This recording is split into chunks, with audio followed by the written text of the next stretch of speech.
Olá, tudo bem? Seja muito bem-vindo ao canal JJ88, aqui é Jason Moraes. Pessoal, tô com esse homem aqui, ó.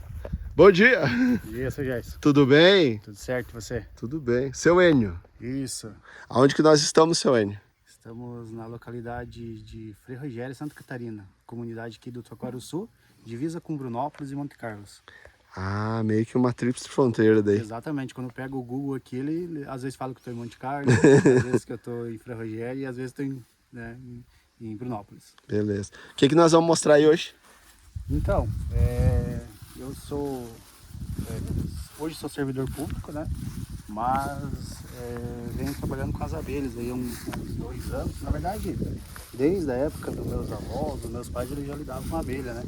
Mas aí aquele jeito meio antigo, meio cachoteiro que a gente fala, de jogar as abelhas lá e de só colher o mel e deixar à toa. E aí, eu saí fora daqui do sítio com 17 anos e fui aprendendo, estudando. E hoje aprendi bastante coisa de manejo de abelha e agora estou aplicando aqui. Na verdade, hoje eu estou trabalhando e pretendo trabalhar com abelha, né?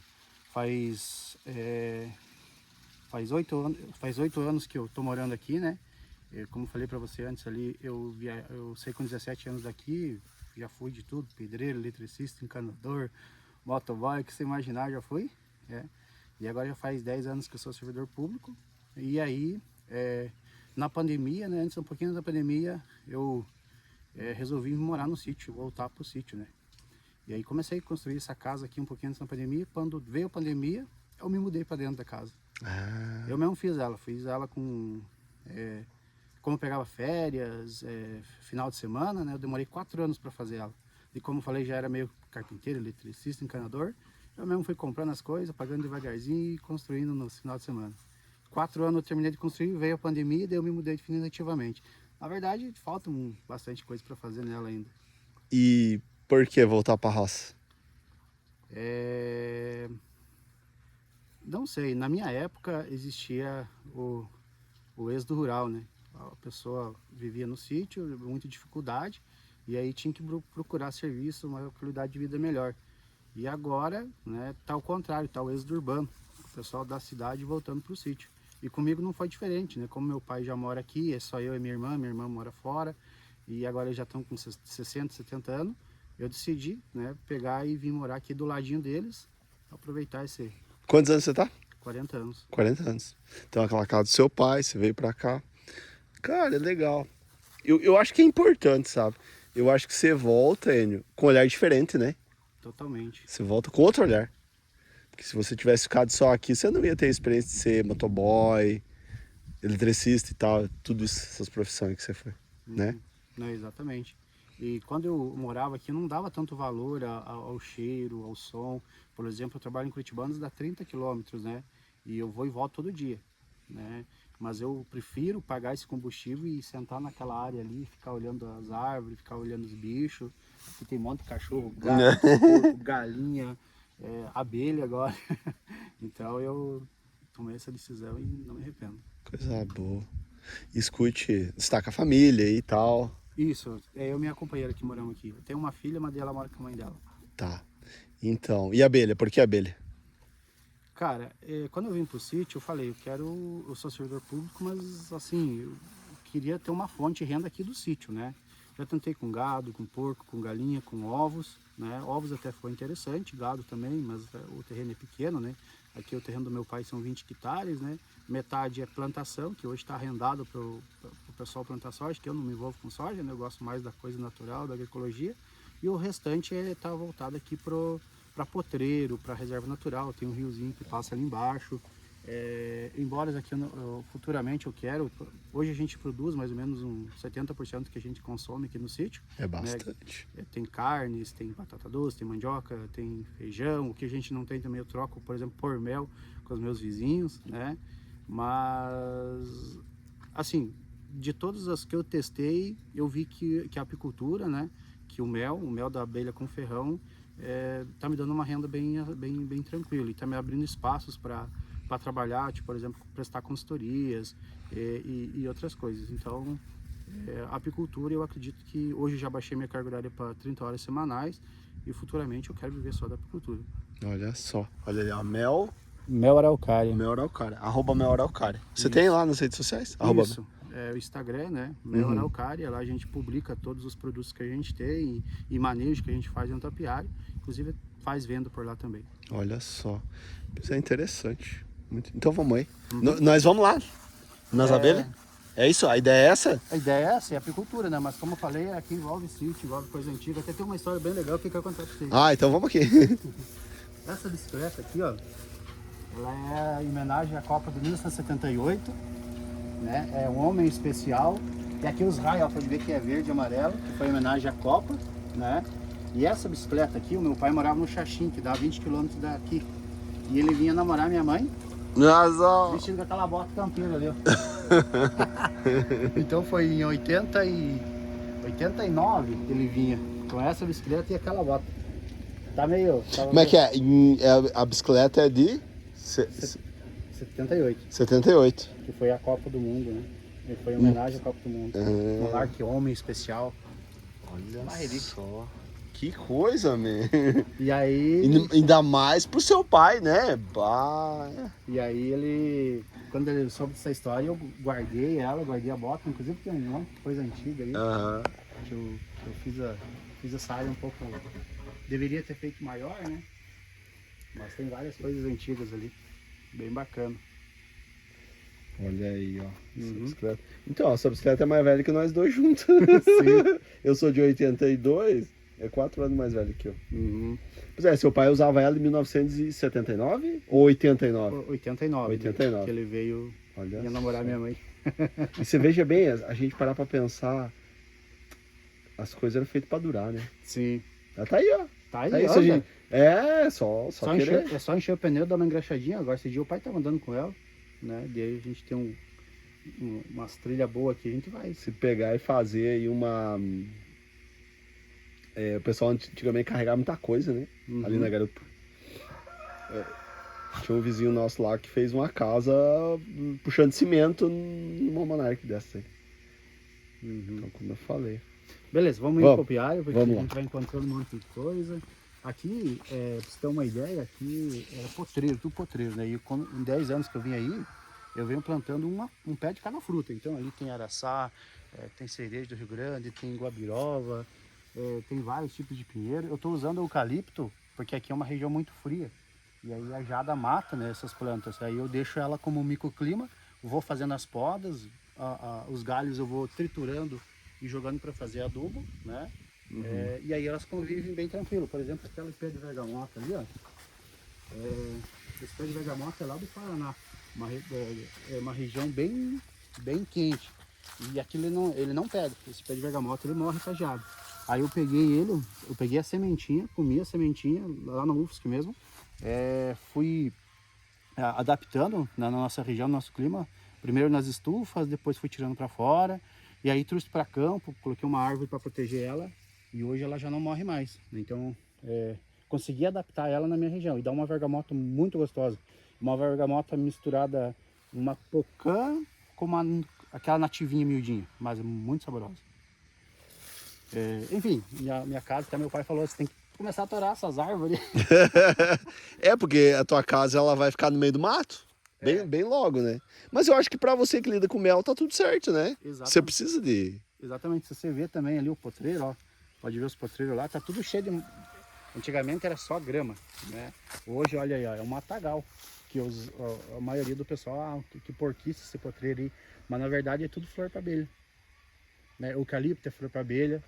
Tudo que eu planto aqui é pensando nelas. E claro que aqui quando crescerem bem eu vou fazer um desbaste por baixo, né? E aí vai ficar... Porque tem uns estudos que falam que quando você tem árvores em cima próximo da casa, se não tiver vento, estiver quente, que ele pega aquele vento lá de cima e transfere para dentro da casa. E quando tá muito quente também serve como sombra. Que coisa, E aí, meu. como eu falei para você, nesses 4 anos eu construí essa casa, né? Fiz uma casa do jeitinho que eu queria. Eu já trabalhei bastante com prédio, mas eu queria uma casa de madeira, né? Aí fiz ela parede dupla, cobertura bangalô, encanei toda a água aqui, vai tudo com um açudinho que eu fiz ali no braço também, na bateria. fiz ela mais alta, né? Deu uma garagem embaixo. Olha Boa. só. E aí eu quero fazer um sistema de... Agora a água tá para baixo ali. Mas agora eu quero pegar uma caixa d'água, colocar no lugar desse açude, que aí tinha uns peixezinhos. Mas eu quero colocar uma caixa d'água para mim aproveitar essa água para mim tomar. Que coisa incrível. E você veja bem, imagina, você teve essa experiência de começar um sítio do zero, né? Embora tenha seu pai ali do lado, mas é assim, é muitos anos pra você fazer uma propriedade do zero, né? Do jeito que a pessoa quer, né? São como... É bem interessante isso, porque antes eu morava com meu pai e achava que do jeito dele estava tudo certo, né? Só casa, sem árvore, potreiro, tudo limpo. E aí eu fui, estudei e voltei. E agora é totalmente diferente o meu pensamento comparado ao dele, né? Até tanto que a gente tem algumas tretas aí. Normal! Mas assim, é diferente. E assim, faz 7 anos que eu venho plantando árvores. Esse daqui foi o primeiro pé de fruta. Era só o potreiro e plantei um pé de... Era laranja. Aí o cavalo morreu e virou limão. E olha aí, tá aí. Tá aí o limão, né? Porque antes não tinha eucalipto. O eucalipto eu trouxe depois que quando eu plantei, esses pés de maçã também foram um dos primeiros. Quando eu plantei, veio a geada e matou tudo. Aí eu falei, opa, eu tenho que colocar uma árvore maior para proteger ela. E o eucalipto tem a vantagem da madeira, da flor. Olha, tem bastante vantagem. Aqui é batata doce, olha o tamanho daquela mandioca ali, ó. Nossa, mãe, gente. 3 metros de altura. Por aí. Terra muito boa aqui em Frei Rogério. Aqui é Frei Rogério. Frei Rogério, né? Terra muito boa, né? Aqui nesse local é uma terra bem profunda, né? Esse cavoca aí vai precisar 2 metros para fechar a pedra. Então aqui, antigamente, meus avós falavam que aqui eles entravam aqui por dentro do sítio, não enxergava nada. Era só pinheiro. Era escuro de dia. Eles falam que era escuro de dia. Olha E era por causa das copas dos pinheiros que fechavam tudo, né? E hoje, tanto que esse cavocar aqui hoje, você vai achar nó de pinheiro. Porque aqui a serraria, a fita velha que eles falam, né, dá uns 3 quilômetros. Então, na época da extração dos pinheiros da nossa região aqui, né, ela ficava pertinho da serraria, então, que tinha um pinheiro grande, foi tudo. Pois é. Aqui no sul, né? Aqui no sul, cara, foi levado... Bom, tá vindo agora de 30, 40 anos pra cá que tá... Mas assim, pinheiros com mais de 50 anos é pouco, né? Nas propriedades. Poucos. E foi isso, né? Com a guerra do contestado, daí a empresa de ferro ela ganhou 15 km a cada lado e os caras foram levando tudo, né? Levaram tudo para os Estados Unidos, nossos pinheiros. Estados Unidos, também como é que é para fazer, da minha região de Lages ali, fazer Brasília. Brasília foi feito com muita madeira daqui de Lages. Então vamos na abelha aqui. Uma pergunta que eu tava pensando aqui agora. Pois é, você tem, como você falou, tem lavoura de soja perto aí. Escute, como é que funciona a questão do defensivo para abelha? Ela traz para caixa, não traz? Como é que funciona? Na verdade é assim, a abelha, né, ela visita toda a flor, né? E a gente sabe que a soja tem flor. Né? Porém, a gente sabe que hoje a maioria dos sojas são resistentes a insetos, né? Resistentes a insetos que atacam a soja, né? Então, não se tem mais tanta aplicação, né? E também o produtor de inseticida, né? E também o produtor sabe que se ele aplicar inseticida na época da flor, ele vai perder muita produção. Então, basicamente, quase não tem aplicação de inseticida na flor do soja. Entendi. É porque ele só visita Não, a abelha só visita o soja no tempo da flor. A flor, em um horário específico. Tem estudos da Embrapa, né? Que fizeram experimentos em Santa Catarina, no Paraná, no Rio Grande do Sul, Mato Grosso também, monitorando as abelhas, né? E aí elas visitam entre as 9 e as 10 da manhã, que é quando a flor ela solta o cheiro. Né? Se você for ver, todas as flores ela tem um horário específico para soltar o cheiro e é o horário que as abelhas vão visitar. Por isso que muita gente vai mas aquela flor a abelha não visita. Mas às vezes é 6 da manhã ou 7 da noite. Né? Mas vamos supor que o produtor precisou aplicar um inseticida na flor, né? E a abelha vai lá. Né? Uma que a abelha, toda vez que ela entra em contato com um defensivo agrícola, o instinto dela, se ela vê que vai morrer, ela não entra para dentro da colmeia para levar intoxicar as outras. A abelha é um animal que que vivem há mais de 100 milhões de anos, né? Antes dos dinossauros. Os dinossauros foram e elas ficaram. Né? Capaz, não sabia disso. Sim, então elas são adaptadas, né? Já para esse momento. Cara, elas é que são preparadas, nós... Exatamente. Mas mesmo assim, mesmo que haja o contato, a gente tem um processo, né? No local do apiário hoje, né? Como eu falei para você no começo, que hoje eu sou um apicultor profissional, né? A gente, no local do apiário, a gente primeiro faz um mapeamento por satélite, pelo Google Earth Pro, né? Eu trabalho com raio de 1,5 km, que dá 707 hectares, né? E aí eu avalio o que tem de vegetação nesse local, né? Aí vamos supor que tem a soja, o produtor aplicou inseticida na flor, o que a gente faz? A gente tem todo um processo, a gente fala com o produtor avisa, ó, tal dia eu vou passar veneno na flor, né, no soja. Aí você tem um esquema que eu vou mostrar para vocês ali, que é uma tela de escape invertido, que vai na frente da colmeia, as abelhas entram dentro, não conseguem sair, o produtor passa o inseticida, espera passar a carência, e depois se solta as abelhas e não tem problema nenhum de mortandade. Ela pode ficar quantos dias fechada? Independente, ali ela tem comida, tem água, mas mais de 7 dias tranquilamente. Olha só, cara. Incrível, incrível. Isso é uma informação para mim, assim, bem importante e bem nova, né? E assim, tem alguma possibilidade de o mel ter defensivo? É raro, né? É muito raro, né? Como eu falei para você, as abelhas elas são muito seletivas, né? A partir do momento que entram alguma coisa química que possa matar a colmeia, ela morre lá fora, ela nem entra para a colmeia, né? Mas aí vai precisar de vários vários análises físicos químicos para determinar, né? Por exemplo, hoje o mel do Brasil é o único mel no mundo considerado orgânico, né? Por quê? Porque em qualquer outro lugar do mundo precisa dar medicamento para a abelha, porque senão ela adoece, né? E no Brasil não, pelo fato dela ser europeia e africanizada, né? Que antigamente, lá na divisão dos continentes, era só abelhas, né, sem ferrão, né? Não tinha predadores. Aí com a divisão dos continentes, uma ficou na Europa, outra veio para o Brasil, sem ferrão, um país tropical, bem tranquilo. Na Europa um pouquinho mais frio, então ela criou um ferrão, ficou mais defensiva. E na África, muita seca, muita falta de comida, muito predador, então ela criou a ferrão e ficou muito enxameatória, muito armazenadeira de mel, né? Então no Brasil até 1900 só tinha abelha sem ferrão. Em 1910, com os padres jesuítas, veio as abelhas europeias, e em 1970, né, um pesquisador dos Estados Unidos trouxe as africanas para o Brasil para fazer testes, né, e ela acabou escapando do laboratório, né. Mas como ele já tinha que medicar essas abelhas, porque senão elas morriam, né, ele falou, não, elas vão para a natureza e vai morrer. Vai morrer. E foi o contrário. Ela criou resistência. Ela já veio resistente da África, né, e acabou cruzando com a europeia. Então hoje a gente tem a europeia africanizada, né? Que foi bom, que antigamente os nossos avós eles trabalhavam com a abelha sem nada, só com uma fumacinha do cigarro. Verdade, verdade. Né? Meu padrinho trabalhava assim, cara. Juro pra você. E não tinha problema nenhum, né? Quando as africanas vieram, elas são mais defensivas, né? Aí o produtor viu que ela produzia muito mais mel comparado com a outra, né? Que não dava doença nela, e aí ele começou a usar roupas, né? Adequadas para fazer esse manejo.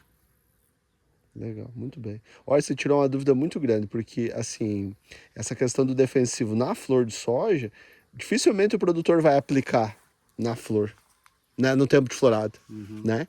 Então, eu acho que a janela é muito pequena. Exatamente. Eu acho que é um alimento, para mim agora, eu acho que é o alimento mais seguro que tem para ser consumido, sem dúvida. Exatamente. Inclusive, hoje tem mel de soja, né? Olha só. E hoje também um nicho de mercado que Mato Grosso já tomou conta, né? É polinização de soja com abelhas, né? Porque a gente sabe que o soja ele é autogêneo, ele não precisa de polinizador, ele mesmo ele se autopoliniza, né? Mas esses experimentos da Embrapa, né, que foi feito no Rio Grande do Sul, Santa Catarina e Paraná, deu um aumento ali de 20% a 30% na produção de soja, né? Então, hoje a gente sabe que o soja, o lucro dele é muito pequeno, se você tem essa margem de ganho em cima, né? No Mato Grosso, hoje, a demanda é muito grande por colmeia. E cada hectare de colmeia, eles precisam de 4 colmeias, né? Então, pense a quantidade de... Hoje, os apicultores de todo o Brasil, os caras precisam de abelha para polinização, mas não tem apicultor. E o mel de soja, tem um pessoal lá que daí, tipo, Como eu falei, o raio de 700 hectares, né? Tem o apiário no meio, eles coletam só porque eles sabem que é o mel de soja, fazem análise e constatam. E é um soja clarinho, né? Não cristaliza, que é quando o mel ele perde um pouco da umidade, né? E é muito aceitado pelo consumidor novo. E feito as análises físicas e químicas, é néctar igual de outra flor. Que show. Eu tô sentindo o cheiro aqui da... Essa aqui, como eu falei para você, foi a última colheita que a gente fez, né? A gente fez 3 colheitas esse ano. E aí a gente centrifuga, né? Esse ano deu um problema, que os favos, eles não saíram, cristalizou no favo, né? O mel, ele é glicose e frutose, né? Quando acontece como esse ano, que deu muito mais glicose do que frutose por causa do clima, né? Aí ele cristaliza mais fácil. E aí cristalizou no favo. A maioria dos apicultores teve dificuldade de centrifugar porque o mel não saía. Então esse ano a gente teve que rapar, basicamente, com a faca, né? Para tirar. Pode ver que esse aqui é a cera violada. Os alvéolos. Praticamente raspou tudo. Tivemos que raspar para poder sair o mel. Né? E aí, como é que separa? O quê? É só na peneira já separa? Ou não? Os tipos de mel? Não, o mel dá um pouquinho, sai um pouquinho de cera. Sai. Como Na é que peneira. separa? Na peneira. Tem todo um processo, né? Você deixa ele, passa em são 3 peneiras, né? E aí coloca num decantador, né? E aí fica 9 dias decantando. Então, como o mel ele é mais pesado do que os outros produtos, né? Tipo, 1 litro de mel ele pesa 1,4 quilos, então ele é bem mais denso. Então todo o mel puro ele desce para baixo, né? E a sujidade fica para cima. Tanto que o invase do mel é feito com uma torneirinha embaixo, né? Então você invasa só o mel puro. Inclusive, antigamente, meus pais, meus avós, eles exprimiam com as mãos, né? E pegavam cera, perna de abelha, tudo, e vendia como mel, né? Eles não tinham esse conhecimento. E hoje a gente sabe que tem que deixar 9 dias decantando, né? E você tira só o mel puro mesmo. Que show, cara. Aqui parabéns. Pode aqui tem uma estratégia nova, né? Que é um quadro, por exemplo, esse daqui é um quadro de madeira. Tem que pegar a cera bruta, beneficiar ela, se tornar violada, né? Deixa eu ver se tem um aqui só. Ó, esse daqui é a cera violada, né? E agora a gente está tentando colocar já uma placa de plástico, né? Com a cera já vai economizar, vai durar muito mais, né? E a economia também vai ser menor, né? Comparado à cera, porque a abelha, para ela produzir 1 quilo de cera, ela gasta 8 quilos de mel, né? Então ela gasta muita energia para produzir cera. Então se a gente conseguir já colocar aqui, esse aqui é um teste que eu estou fazendo, né? É uma placa, ó, pode ver que elas começaram a puxar. Eu acredito que essa aqui é uma... Desculpa, essa aqui é uma placa de plástico. De plástico. Ela não tem... Como é que eu vou dizer? Você coloca só uma fragrância de... Como é que eu vou dizer? De própolis. De própolis aqui, para ela puxar. Exatamente. E aí eu fiz esse teste esse ano e elas começaram a puxar. Não encheram inteiro, porque esse aqui já é uma melgueira que eu coloquei depois, né? Aqui tem um melzinho bem claro. Diferente, ó. Dá pra comer se quiser. Bem gostoso. Bom, enfim. Custa muito com relação a esse aqui? É um pouco mais caro, mas se você for ver o custo-benefício, né, que é pro resto da vida isso daqui, não vai usar cera violada, que a cera violada hoje é cara, né, custa mais de R$100 o quilo, então compensa. Compensa. Quanto custa um desse, por exemplo? Mais ou menos. Eu acredito que hoje aí nas redes, na internet? Online, eu acredito que uns R$2. R$2 cada. Vai 10, vai 20 a mais. Com 2 safras, mais que se pagou. É um investimento que se paga, né? Bom, enfim, aqui é a nossa casa de processamento do mel, né? Aqui a gente meio que só entra com touca, com luva. Entendi. Né, por causa da higiene, então. E aqui é um depósito onde eu tenho... Você faz caixa também? Faço, né? Faço as caixas, compro, enfim, vou adaptando bastante coisa. Essa aqui é a tela de escape invertido que eu falei para você. Né? As abelhas, elas entram, né, aqui dentro, entram por esse furinho. E ela não sai. E ela não consegue sair. E aí, né, pode ver aqui a tela. Escape invertido. E aí você consegue, até mesmo para fazer resgate, eu faço bastante resgate, né? Eu vou no local, aí identifico, coloco essa abelha dentro, coloco a tela de escape invertido, e aí levo para um local com segurança, né? Levo dentro do carro, que tem uma tampa. Entendi.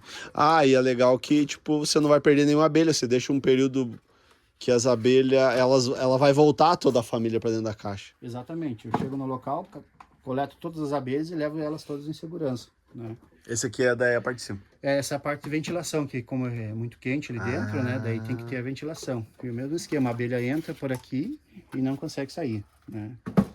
Olha só, que legal, cara. Muito legal. Pois é, uma coisa que eu tenho, assim, eu tenho vontade de ter umas abelhas lá no sítio. Só que a minha maior dúvida, a minha maior dúvida é o seguinte, não é em comprar as caixas. A minha maior dúvida é eu conseguir os enxames, né? É eu fazer as famílias em cada caixa. Porque, por exemplo, eu coloquei 10 caixas lá. Não vai pegar tudo num ano, né? Depende. Na verdade, pega, né? Porque assim, a época, como a abelha africana, como eu falei, ela enxameia várias vezes, né? Ela sempre tá procurando casa O nova. que é enxamear, pra quem não sabe? Enxamear é quando ela, aqui por exemplo, tem uma colmeia com 30 mil abelhas, a abelha rainha ela pega 15 mil abelhas e vai procurar uma nova casa. Então isso é enxameação, né? Isso acontece todo ano? Numa caixa forte? Toda vez que falta espaço dentro de uma caixa, né, A velha vai embora. a velha vai embora. E no local as abelhas vão pegar uma cria de larva de um dia e vão produzir uma realeira e uma nova rainha. Puxa. Mas assim, a época de enxameação geralmente é na época de florada, né? Na época, porque na natureza elas estão dentro de oco de pau, dentro do cupinzeiro, então elas vão crescendo ali. Mas vai chegar um local que vai acabar o espaço dela, né? E aí ela vai dividir, vai pegar a metade, a abelha rainha vai pegar a metade, vai enxamear, vai dividir, vai procurar uma nova casa. Aí que tá, como eu fiz aqui, né? Tem vários métodos de captura, tem caixa isca, que é essa daqui. Tem de papelão também, que é a mais recomendável, né? Por ser mais leve. Na verdade uma colmeia normal, mas com 5 quadros, né? E aí você coloca um feromônio aqui dentro, né? Que é extrato de própolis e capim-cidreira. Coloca ali dentro, né? Geralmente do mês de julho até março é época de enxameação, né? Qual que é o auge da enxameação? Novembro, dezembro. Ali é o forte. Ali é o forte, né? E aí você espalha em locais específicos da propriedade, né? Lugar alto, meio na sombra, né? Até tem um esquema que a abelha ela pousa no ponto negativo. Não sei se você já viu aquele esquema de achar água com a varinha. Dá para você fazer com ferro. Você pega ferros, né? Também, igual a varinha. No caso da varinha, ela vira para baixo, né? Se for fazendo a varinha, ela vai virar para cima, né? Que é o ponto negativo onde a abelha para.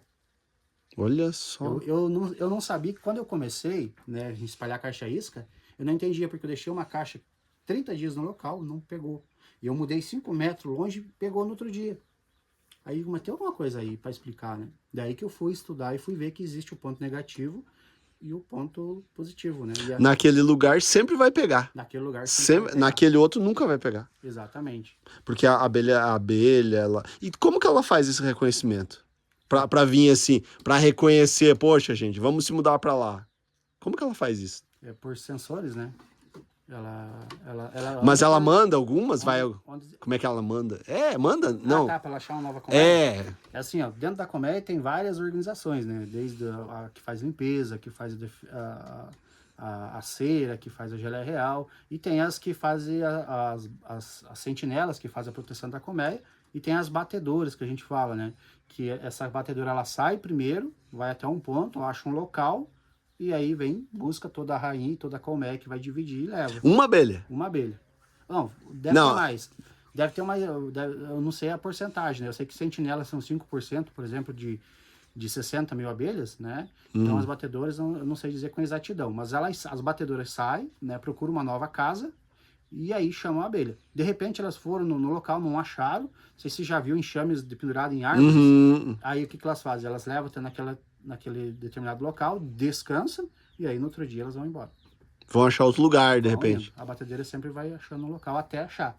Então, se você colocar, respondendo a sua pergunta lá do começo, né? Se você colocar ali de julho para frente, né? Caixas com feromônio aqui dentro e cada 15 dias você for trocando, se não pegar, a probabilidade de você pegar os 10 enxames é 100%.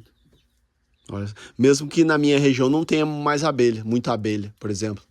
Na verdade, sim, existe abelha, né? A gente fala que as abelhas são importantes, a polinização, que está em extinção, e sim, na Europa, na China, ela está em extinção. Mas aqui a gente tem um país tropical, né? Tem muita, por exemplo, Mata Atlântica aqui. É, a gente tem muito mato. Então... E ela anda quantos quilômetros, você falou? De uma colmeia, assim, ela anda quilômetros, né? Em busca de alimento, É. Eu trabalho com 1,5 km, né? Mas na literatura a gente conta até 5 quilômetros. 5 km pra cá, 5 km pra lá, Isso. né, gente? 5 km pra trás. São quase... Se 1,5 dá 700, vai dar 1.500 hectares que ela vai percorrer.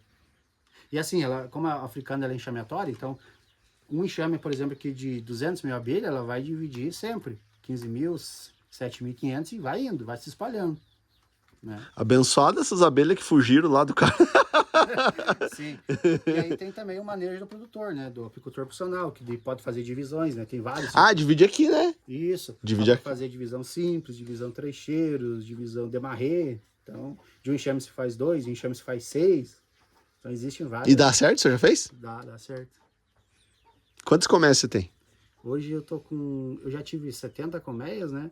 Mas aí o pessoal vem aí e fica querendo comprar as colmeias, aí eu acabo vendendo, né? Mas eu divido novamente, capturo. Hoje eu tô com 20 de novo. 20. Me diga uma coisa, pra uma pessoa, pra trabalhar sozinho, você e a esposa, quantas colmeias dá conta? Uma pessoa, 2 pessoas, assim, no máximo? Uma pessoa dá conta de 30 colmeias tranquilamente. 30 colmeias. Uhum. Pra ter uma renda extra, né? É isso, né? Antigamente eu pensava isso, né? Mas hoje, com a apicultura profissional, né? Por exemplo, esse ano deu uma média de 40 quilos por colmeia, né? Então são 800 quilos de mel, né? Em 20? Em 20. 800 quilos de mel. Hoje eu vendo na média ali de R$60 o quilo. R$60 o quilo. Você vende bem agregado. Exatamente. Isso só o mel, né? Aí, como depois eu vou mostrar para vocês ali, eu tenho 30, mais de 30 produtos de origem do mel. Uhum. Né? Desde de sabonete, mel no favo, mel com própolis. Você tem o pólen? Você tem ali? Tem pólen. Tem. Vou querer levar um pólen. Uhum. Até inclusive, já que você falou no pólen, coletor de pólen é esse aqui, ó. Né? Ele vai aqui olha que coisa simples, né? Ele vai aqui, ó, daí vai essa plaquinha aqui, né? Aí a abelha, ela entra, né? Ela passa... Você tem em todas as tuas ou é algumas? Não, só pra... Eu escolho lá qual que é a melhor, daí eu coloco... As mais fortes? Isso. Mas eu coloco só em uma pra mim tirar o meu pólen e pra mim fazer os compostos, né? Que eu faço mel com pólen, por exemplo. Uhum. Né? E aí elas passam aqui, ó, 70% dela passa com pólen e 30% não passa, né? Que é os 70% para elas sobreviverem. Então, só esse daqui, daí, esse daqui tem que coletar a cada 2 dias, né? Tem muito aqui? Tem. A cada 2 dias? Tem. Tipo o quê? Enche? Uhum. Tá. Só que também tem uma coisa, né? Você tá, que nem você falou, você não pode tirar todo o pólen dela, né? Exatamente. Porque o pólen é pra fazer mel também. É isso, né? Isso. A abelha, ela se alimenta de proteína e carboidrato, né? Carboidrato é o néctar, né? E proteína é o pólen. É proteína. Então, por exemplo, 40% de proteína existe no pólen. Tanto que no inverno, né, agora está chegando a época do inverno, não tem pólen, não tem néctar na natureza, eu tenho que dar alimentação para ela, senão ela vai morrer. É coisa que lá antigamente meus pais não faziam. Então, o néctar eu substituo com água, com açúcar e um promotor de crescimento. E o pólen eu pego vários tipos de proteína, de farinhas, né? De soja, de milho, tudo orgânico, senão ela não aceita. Faço uma pasta, misturo com mel e aplico para elas comerem. Né? Então, substitui essa alimentação para elas. Substitui o pólen pelo bife proteico. Que coisa. Escute, me conte uma coisa, uma curiosidade, curioso. Como que a abelha transforma uma flor no mel? Como que ela faz mel? O néctar, ele é 95% de água, né? Ah, é? É água. E aí a abelha, ela coleta da planta, né? E traz aqui na colmeia. Daí aqui o processo de boca em boca, né? Elas vão passando, porque ela tem um estômago e tem o saco, agora fugiu o nome, mas é o saco que armazena mel, né? Então aquela história de que a mel, o vômito de abelha é mentira, porque ela não processa, né? Ela tem 2 papos, né? Um que armazena e outro que ela se alimenta. quando ela pega esse alimento, esse néctar, a 98% quase de água, o processo de passar de boca em boca vai misturando enzimas dentro da boca dela, né? E essas enzimas vão quebrando, né, a glicose, né, e vão tirando a umidade. Então, quando ela chega no favo, como a gente viu ali, ela vai chegar com 22% de umidade. Quantas bocas passa, mais ou menos? Tem ideia? Quantas, sei lá. Não tem como saber, né? Porque... Quantos dias? Mas é dias, né? Esse processo. Não, é questão de horas. É horas? É horas. Porque Uma passa para outra, vai passando, vai passando. uma colmeia adulta hoje chega a 80 mil abelhas. Nossa, mãe. Né? E aí esse processo, por exemplo, quando é na florada, elas enchem uma melgueira por semana. Imagina, gente. É uma cidade com 80 mil pessoas, né? Ali. Tudo organizado. E tudo organizado. Por exemplo, a abelha, né? Deixa eu pegar um quadro aqui. Deixa eu ver onde ele tá. Tá aqui.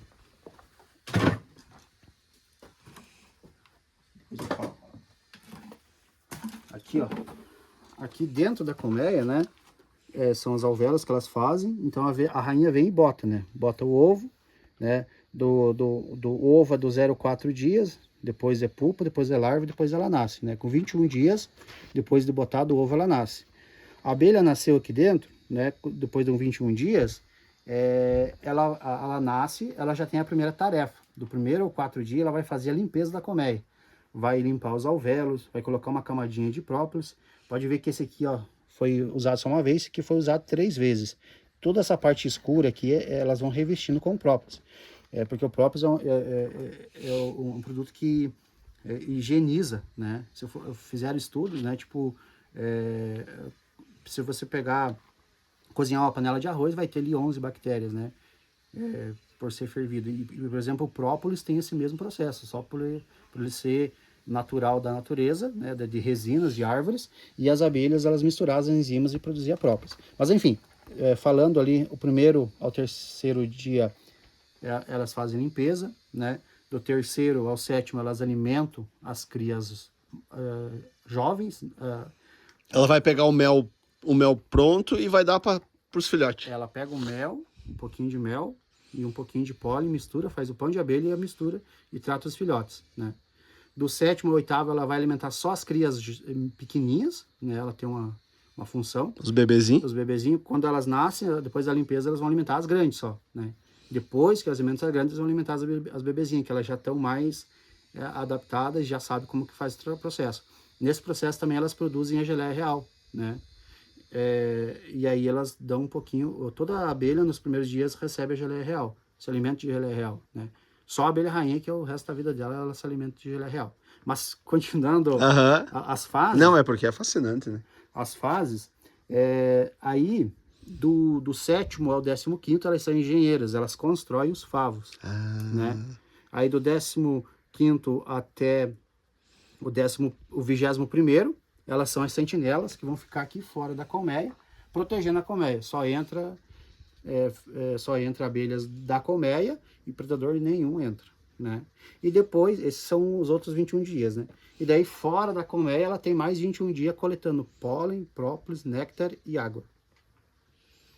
E assim, como a gente viu aqui, se for comparar depois que ela nasce, são 40 dias de vida, né? A abelha rainha, ela vive 5 anos. Mas ela se alimenta só da geleia real. Então, se nós se alimentar só da geleia real, quem sabe nós não viva mais, né? Porque foi feita análises físico e químicas, né? A geleia real é o alimento mais completo da natureza. Olha só. Tem todas as proteínas e carboidratos que precisa. Bom, ela vive, né, sei lá, 50 vezes mais que uma abelha normal, pense. Exatamente. Que loucura. E aí, 21 dias ela fica voando. E a abelha que busca água é a que puxa água. É isso? Exatamente. A que puxa néctar. Aí nesses 40 dias, aí tem a organização também, né? Uma vai puxar água, a outra vai puxar pólen, a outra vai puxar própolis, a outra... Na verdade, o néctar e o pólen é automático, né? Quando ela vai coletar o néctar da flor, né? Ela acaba esbarrando as perninhas no pólen, né? Que é aquele que poliniza as plantas, né? Então, como eu falei lá para você, há 100 milhões de anos existia só as árvores pteridófitas, né? Que não tem flor, como araucária e tal. Aí quando surgiu as árvores com flores, né? Surgiu as abelhas para fazer a polinização. Por isso que elas são tão importantes. Se as abelhas hoje morrerem, né? A gente já morreu 10 anos antes. Olha só. Quando a abelha morrer, a gente morre 10 anos antes. Isso aí, Se os dinossauros morreram e elas não, Meu Deus. qual que você perguntou? Esse aí, o que é?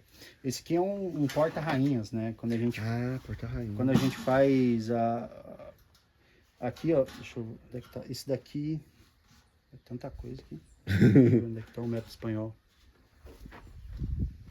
Aqui, ó, esse daqui é o método espanhol. Tem várias formas de produzir rainha, né?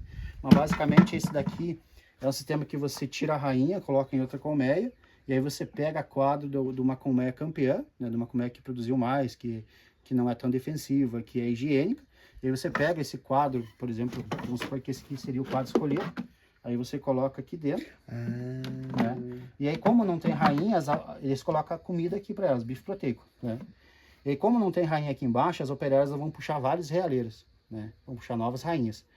Com 10 dias, a gente vem aqui, coleta essas realeiras e coloca num protetor aqui, ó. Protetor coloca a realeira aqui dentro e vai nascer, né? E aí, depois que ela nasce, a gente pega abelhas nutrizes, coloca dentro dessas gaiolinhas e deixa aqui dentro, né? Para a gente estar introduzindo nas próximas colmeias, né? Demora ali 3, 4 dias, 5 dias, pode ficar até 30 dias, que não tem problema nenhum. E aí, o que acontece? Esses frisos aqui, as abelhas rainhas não entram, né, para matar as outras, porque dentro da colmeia só tem uma abelha rainha. Então isso daqui fica ali dentro, né, e só as nutrizes vão entrar para alimentar essas abelhas rainhas. Então esse aqui é um porta-rainha. Porta-rainha. Aí você quer trocar a rainha, você coloca isso aí. Não. Você colocar uma rainha nova? Não. Tem vários métodos, né? Tem o sistema de, por exemplo, vou lá, a rainha tá muito velha, a gente vê que vai morrer, a gente faz a avaliação, né? Se a abelha cresceu, aí a gente troca a rainha, né? Tira a rainha velha, né? E tem que pegar a rainha velha. Tem. Não é fácil? De achar? No começo era difícil, mas hoje a gente peneira elas, né? Tipo, tem essa tela escolhedora de rainha aqui, né? Que aí a gente coloca numa caixa, por exemplo, aqui, e coloca uma caixa em cima, e aí peneira. E aí as abelhas outras descem para baixo e a rainha fica aqui em cima. E é mais fácil de achar ela. Mas tem que achar. Não dá de ficar duas rainhas, a velha e uma. Não. A nova que você solta ela não. Ela ali, ela vai. Como é que eu vou dizer? Você tirou a rainha velha, colocou a rainha nova. Automaticamente ela é eleita, ela vai. Tem um esquema de você tirar essa rainha antiga, deixar 3 dias, né? Que elas vão entender que não tem mais rainha. E elas já iam puxar uma nova realeira da cria. Aí quando você introduz a nova rainha, elas aceitam. Até por exemplo, de uma colmeia normal, que você não tem interferência humana, de um profissional de apicultura. A abelha rainha, ela vai sair várias realeiras aqui. A rainha morreu. Elas vão puxar, por exemplo, 30 realeiras aqui. A primeira que nascer vai matar todas as outras. Sem interferência humana. É natural. É a lei delas. Bom, esse aqui é o método espanhol de produção de rainha, então a gente coleta, né, e daí faz as divisões, né? Tem vários tipos de divisões. Tem introdução de rainha, divisão 3 tiros, como falei. E aqui tem alguns equipamentos que a gente usa, ó, por exemplo, esse daqui esse aqui é um redutor de alvada, agora na época de frio, né, pega vento, então a gente coloca aqui. E aí elas entram só aqui por cima. Aqui não encaixou bem. Entendi. Esse aqui também, ó, se coloca aqui no alvado. E elas não entram vento, né? Porque nossa região é bem fria, elas entram por aqui. Bem tranquilo. Olha só.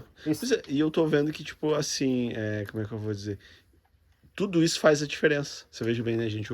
Um vento que batia um vento gelado aqui no inverno, isso aqui faz uma diferença grande. Totalmente. Em produção e tudo, né? Totalmente, porque aqui nos favos, né? Aqui nas crias abertas, para se desenvolver precisa de uma temperatura de 32 a 37 graus, né? E aqui fora tá 5 graus negativo às vezes. Então elas aquecem agitando as asas. Então elas gastam muita energia, né? Então por isso que se você fecha o alvado para não entrar vento, está fazendo com que elas não gastem tanta energia para aquecer essas larvas. Por exemplo, onde dá neve é menos 20, mas lá dentro está 37 graus. Olha só. Isso daqui é uma tela escolhedora de rainha, né? A gente, por exemplo, eu fiz um resgate, a rainha está aí dentro, mas a rainha assim, ó, nós apicultores profissionais, né? A abelha, ela fica na colmeia se ela quiser, isso aqui é aberto, né? Tanto que acontece de você pegar um enxame e colocar lá, ela entendeu que não gostou desse lugar, ela pega e vai embora, né? Então a gente cria um conforto biológico para a abelha, né? E daí, por exemplo, peguei uma rainha boa e não quero que ela fuja, né? Aí eu coloco essa tela excluidora de rainha, deixa ali por 3, não vai 4, se mudar. 3, 4 dias, né? Aí ela entende, opa, não consegui sair, aqui é uma casa mais ou menos, vou ficar. Aí ela fica, daí a gente pode tirar, né? Tem esse, como eu falei do vento, né? Agora tem essa empresa aqui lá do Rio Grande do Sul, é bem bacana, eles reciclam todo o material, isso aqui é tudo material reciclado, e aí é para esse manejo, ó, por exemplo, reduzir só para 2 abelhas entrar, por causa do vento, né? Então, com maior eu abro um pouquinho mais. Tem esse daqui que já vai com alimentador. Como eu falei para vocês, no inverno a gente tem que alimentar as abelhas, né?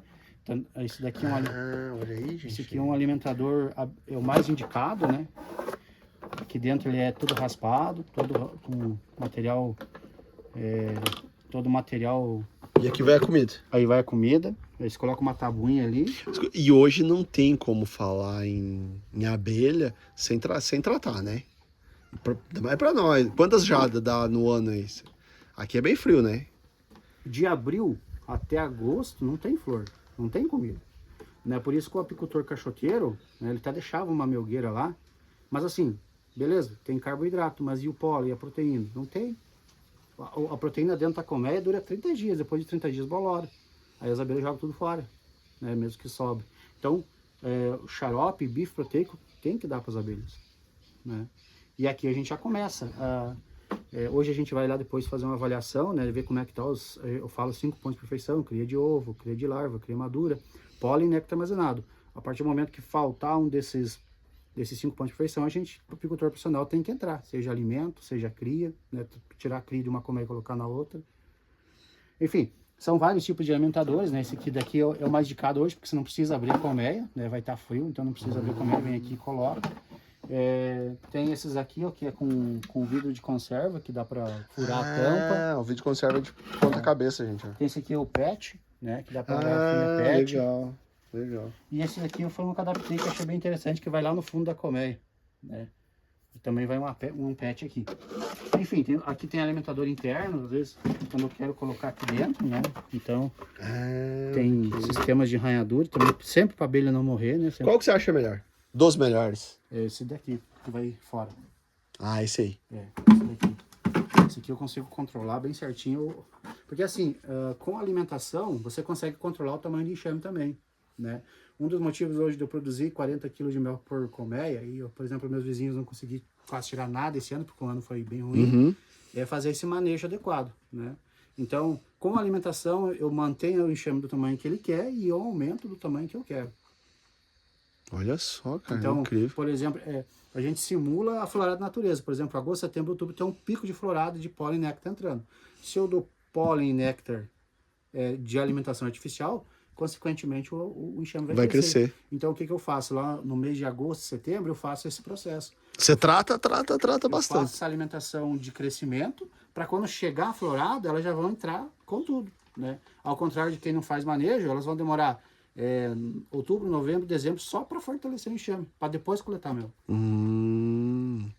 Que coisa. Isso são métodos que existem desde 1900, inclusive um professor da Universidade Federal tem vários livros, né? Eu sigo bastante esse livro, que é esse método de produção de mel. Como é que é o nome do método? Manejo pré-safra, né? Manejo pré-safra. Muito bem, show de bola. Vamos passar para outro vídeo, vamos no campo lá. Ó, esse aqui é o vídeo 1, tá? Não, é que é bom, assim, é muito conteúdo bom, bastante conhecimento. Assim, nós vamos terminar esse. Enio, qual que é um conselho de vida que você deixa para as pessoas? Uma palavra boa? Cara, tem que ser feliz, né? Aproveitar o dia. Ser feliz, e eu acho que é o seguinte também, né? Pegando o gancho aí, a abelha é apaixonante, né? Olha, a pessoa se apaixona pelo...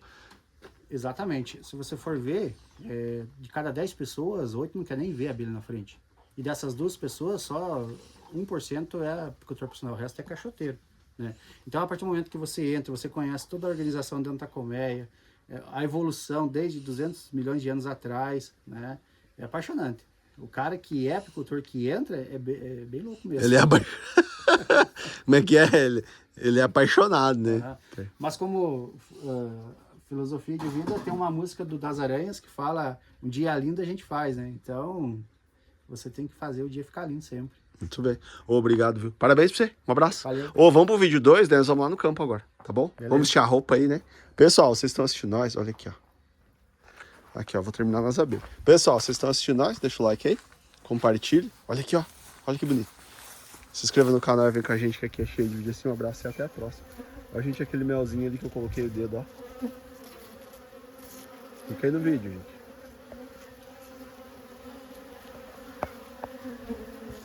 Estão brigando ali com a Otávio, né?